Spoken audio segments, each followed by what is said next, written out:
Assalamualaikum warahmatullahi wabarakatuh. Yuk kita belajar IPS atau IPAS bab interaksi sosial. Di sini nanti kita akan belajar mengenai apa itu interaksi sosial, jenis-jenisnya dan syarat-syarat interaksi sosial. Pengertian interaksi sosial yaitu hubungan timbal balik antara individu dengan individu ataupun individu dengan kelompok ataupun kelompok dengan kelompok. Berikut ini pengertian interaksi sosial menurut para ahli seperti Gilin, Masionis, Bomans, Bonner, Brom dan Zelzhennig, Kimball, Jung dan Raymond. Silakan kalian lihat. Jenis interaksi sosial terbagi menjadi dua, yaitu interaksi asosiatif dan interaksi disosiatif. Interaksi asosiatif itu bentuk interaksi positif yang mengarah pada kesatuan dan kerjasama. Interaksi asosiatif terdiri ada 4, yaitu kerjasama, akomodasi, asimilasi, dan akulturasi. Sedangkan interaksi disosiatif itu bentuk interaksi sosial yang lebih mengarah ke konflik dan perpecahan. Interaksi disosiatif itu sendiri ada 3, yaitu persaingan, kontravensi, dan konflik. Kerjasama itu sendiri merupakan suatu bentuk interaksi sosial di mana orang-orang atau kelompok-kelompok bekerja bersama-sama saling tolong-menolong untuk mencapai suatu tujuan yang sama. Akomodasi adalah suatu proses penyesuaian diri individu atau kelompok manusia yang semula saling bertentangan, kemudian berupaya untuk mengatasi segala ketegangan tersebut. Untuk asimilasi sendiri, dia merupakan usaha-usaha untuk meredakan perbedaan antara individu atau kelompok sehingga mencapai kesepakatan untuk kepentingannya dan tujuannya bersama-sama. Contoh yang paling mudah asimilasi dalam masyarakat yaitu adanya pernikahan perbedaan etnis.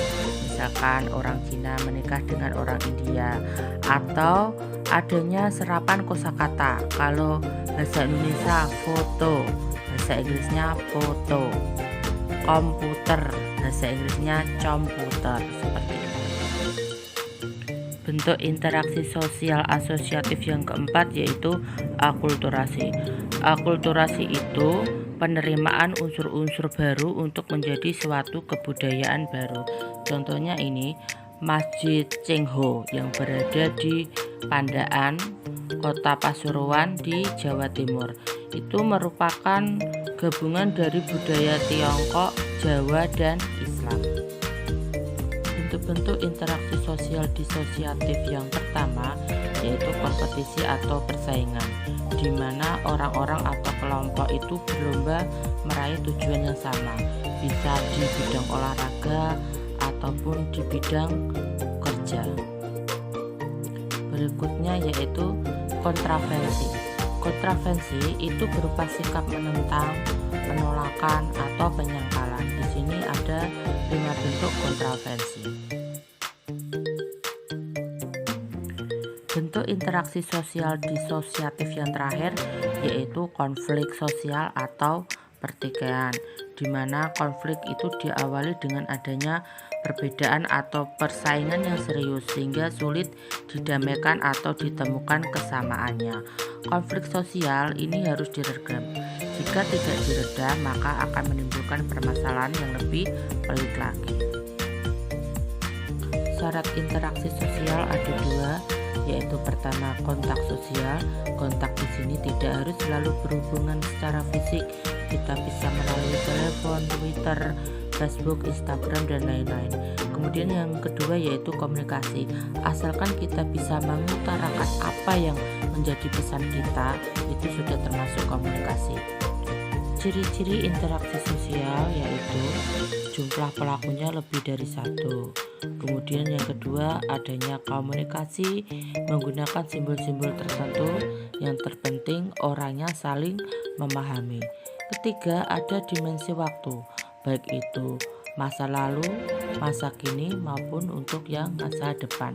Dan yang terakhir yaitu adanya tujuan yang ingin dicapai secara bersama-sama. Demikian pemaparan kami tentang interaksi sosial. Mudah-mudahan bisa dipahami dan bermanfaat. Terima kasih.